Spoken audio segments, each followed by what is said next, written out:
In this video, we're going to be talking about running D&D online in Foundry with an adventure you found on the web. Hi there, my name is Axiom, and I'm going to be taking you through a basic setup in Foundry, and I have to be able to run Matt Colville's The Delian Tomb. Okay, let's begin.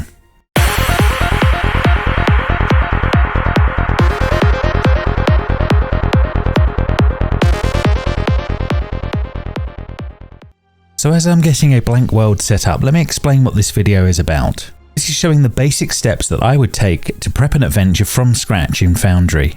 It's not a full tutorial on the initial setup or the hosting. There will be links on other videos for that below, but it is a video that shows all the main steps that I would take to be able to run a game in Foundry. In later videos, we will revisit this adventure, adding more details to flesh out this small world we have made for our players. Okay, so our blank world has now loaded, and it's time to start adding in our modules that we got installed earlier so that we're set up and ready to go. Then I'm going to the cog in the top corner, and then we're going to go look for manage modules. And we'll grab our little list. You won't have all of these installed. These are ones I generally use on a game basis. But for this example, we're going to go through something a little simpler. So we're going to start with the ones we're going to need for this, which will be active auras. Always, when it says about dependencies, select yes. And we want to then do active token effects, advanced macros, automated animations, better rolls 5e, changelogs and conflicts. We're going to add combat utility belt, compendium folders, D&D Beyond Importer, Dfreds Convenient effects, dice so nice, dice tray, drag ruler, dynamic effects using active effects, item macro, libWrapper, which is turned on, Midi quality of life, monk's little details, monk's TokenBar, and finally tidy UI game settings.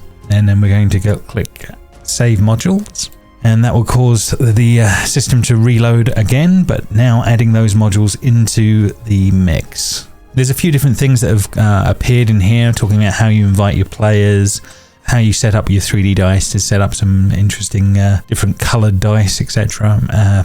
To your own taste, of course. And we've got this nice dice tray at the bottom, so if I click on a 1d20 there and hit roll, we get a nice 3D animated dice, and the roll is all calculated correctly. First thing I would be setting up is that the Delian Tomb is set up to start in a tavern. So the first thing I would go for is downloading a map from the web. You could do a search like search for tavern battle map in Google, something like that. I've put a link below to one I found. So yes, let's get that set up. So we're going to move over to the scenes directory here, and we're going to create a new scene, and we're going to call this the Green Dragon. And we'll do create scene. We're going to then need a background image for this scene, which will be our battle map. And now I'm in the directory I want the map to be in, and I'm going to then choose the file and load that in. So that gets our map loaded, but the grid is off from what it should be. We want that to match up with the grid in here. So what we will do one more time in here, we're going to go configure, and we're going to go to grid this time. And when we look in here this time, the grid size is going to be by 100. So I know this is a 28 by 28 map, so I'm going to change this to be 2800,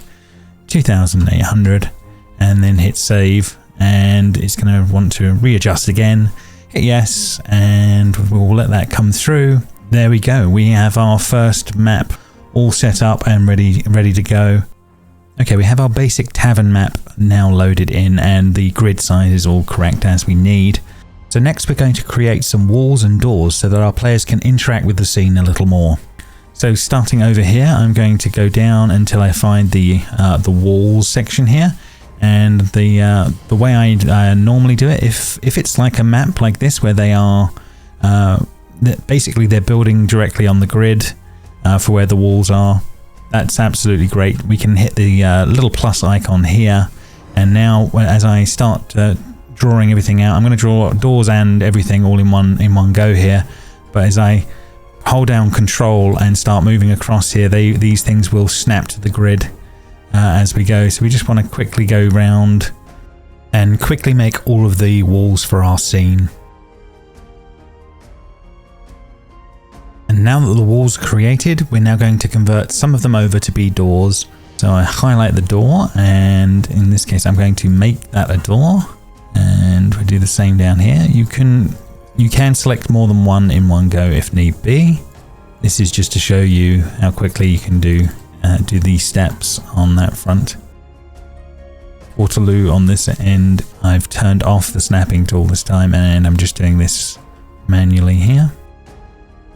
And that should be all of our walls done. And we have the first scene for the adventure. This scene requires a few NPCs to populate the bar, so we need a commoner stat block for this. So we're going to go over to compendium packs here. We're going to go to the actors tab in here in this compendium, and we're going to look for monsters from the SRD, and we have commoner in here. So we can drag out a few of these. Now if we go over to the actors tab, we have our commoner in here, and we can add a few more of these around, the barman, etc. You can also move these around as you need with the mouse wheel. We know from the adventure that there will be a NPC that will arrive later. We can place one outside, and we can set him to be invisible already to start things off. So we know we have a couple of key NPCs in here that we can differentiate and make it a little easier.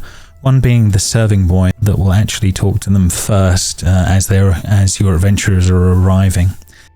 I'm not going to do it at this time, but I suggest at this point that key NPCs be given different token artwork so that they stand out within the scene. So we have some reminders while we're playing. We're going to change the name of this one to be Matt the Serving Boy. And in identity, we're going to change from hovered by owner to always for owner. That will remind us that this is indeed Matt the Serving Boy. The other NPC that is important, the invisible one outside, we're going to also rename him to Lars.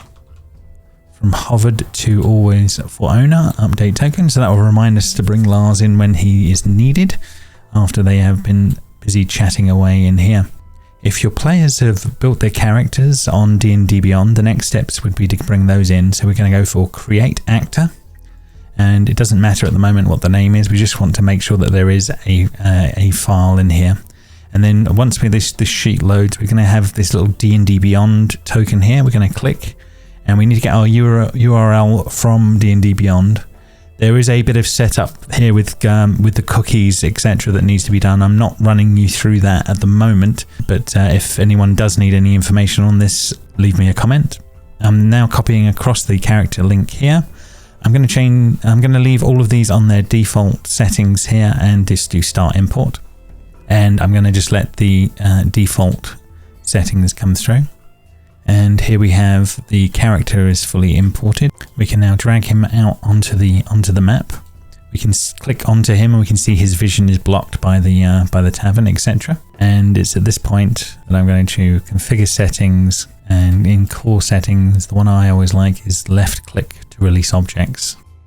Now when I click away from that character, I can click anywhere and there's no problem. Again, you can update the art as needed.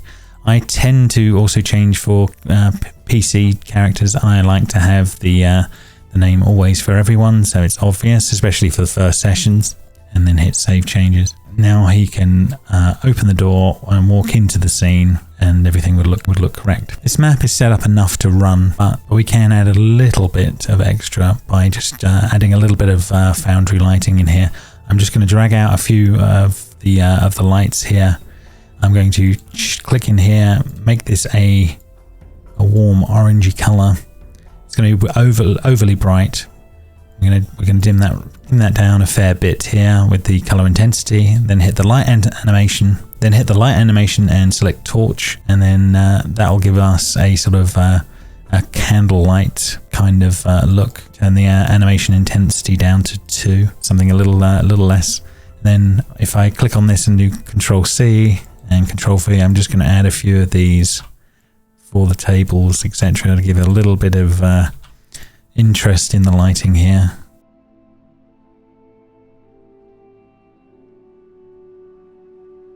And that would be enough for the Green Dragon in using the PDF to run this section of the game. reasonably tidily. I would also suggest setting up a new scene that would be an image you could show as they were walking around town. And that would cover you for areas like them visiting the blacksmith, etc. You don't have to have a battle map for everything. Okay, we're going to follow some similar steps now in the scenes directory to create a new scene for the actual tomb itself. We're going to just call this tomb, create a new scene, and select the background image. We're going to click in here, find your directory where your map is located. In my case, I'm going to upload it into my one-shots folder. Again, changing the background color to black, and just going to let that load in as is for a moment. And now we do have two maps at the top here. I'm going to click on the tomb and load that through on that one. If you needed to pull your players through, you would right hand click and hit activate, and activate again would reload the previous scene. So that's how you bring your players across. But yes, we'll work on the tomb now. So this loaded in the map. The grid size will be incorrect. We know that the map size is actually set for 72 dpi, so we're going to change the grid size there and resave. And now our grid should all be matching up correctly. Now I'd quickly wall this off. We go back again to our wall controls. We're going to turn on the snap again, and we're going to just run around the outside edges.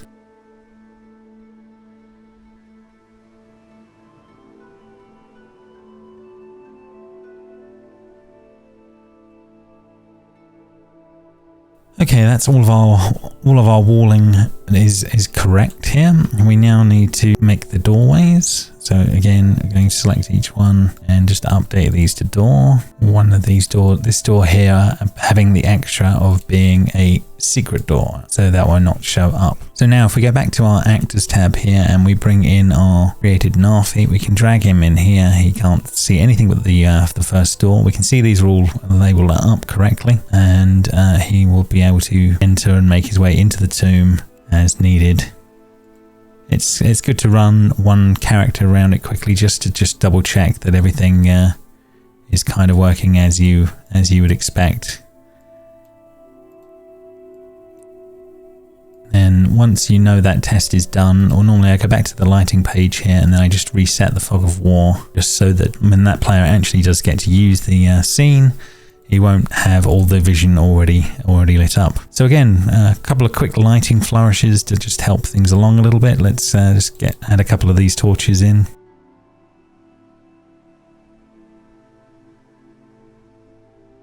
And to give us a little bit of basic lighting. And the outside area I'm just going to light up fully as well, without putting any animation on it, just to make that a little simpler for setup. So we also now need to add our bad guys in. So we need our goblins. So we're going to go over to the compendiums tab here, and we're going to just go to the monster SRD again. And in this case, we're going to look up Goblin.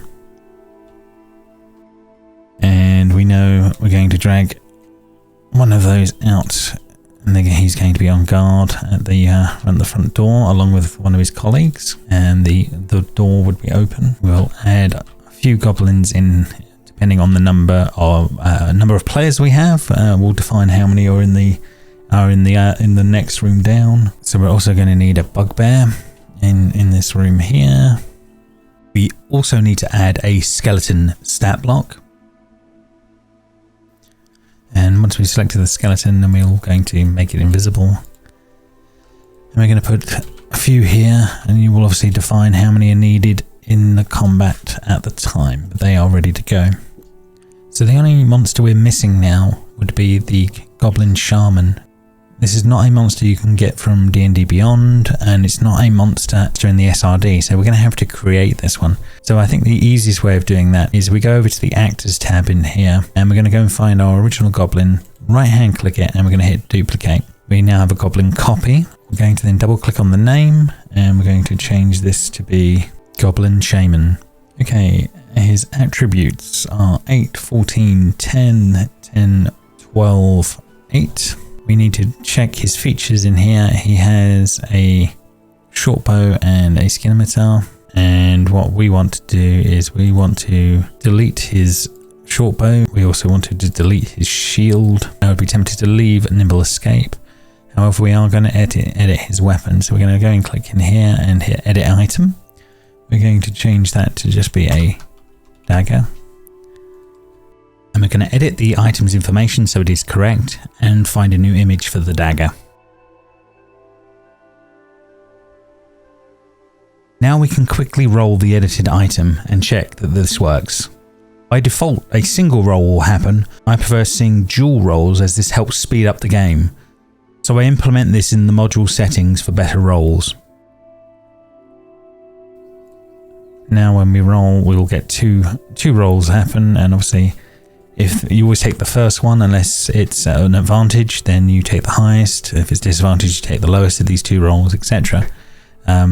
And obviously this is showing you the crit range as well correctly. So this is just a tidier and faster way of doing it. This is why Better Rolls is installed. The last thing our Goblin Shaman needs is some spell casting. So he is a wisdom based caster, first level. Then we go to the compendiums and spell SRD. Then we do a search for the spells that we're going to need. Light. Mending.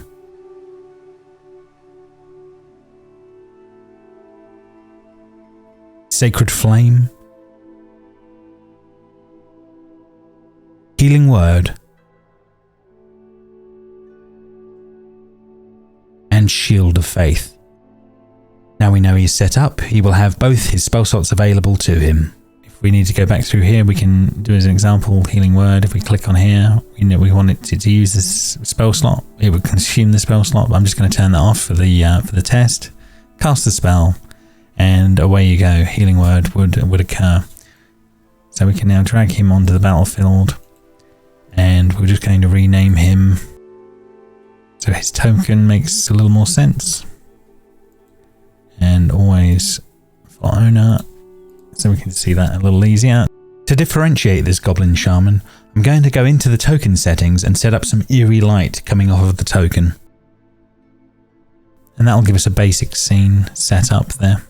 The next step, to help navigate the dungeon, we're going to set up some simple map pins, just to give us the numbers of each of the rooms so it's easy to follow from the PDF and to remind you what area you're actually in.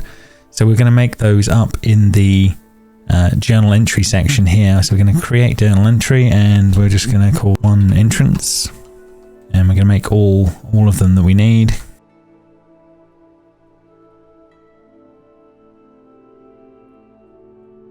So there's nothing in any of these entries, but we could spend the time adding in all the text, etc. But these are more just a prompt at this point. So I'm going to just drag these out onto the map.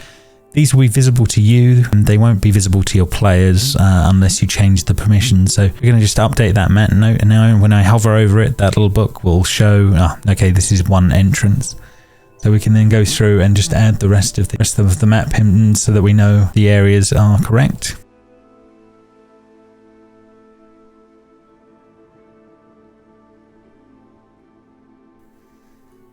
And then that gives us our basic setup there. The only other thing we want is when this page loads, we would want it to start up in this top area. So I'm going to drag this across, set the screen up to be something relatively close to what I would want my players to see. We'll go in here, hit configure, and we're just going to hit this initial view position and hit save. Now when this page will activate, it will load to this particular space. We would see it as is when the time came. And that would be the very basic version of the adventure with not many bells and whistles, but enough that it would be runnable within Foundry as is. Okay, well that's it for now. I hope this has been useful, and in the next video we will return to the tomb and add more scenes and useful content to help try and get the most out of this little one-shot that we're building. Thank you for watching, and don't forget to like and subscribe for more.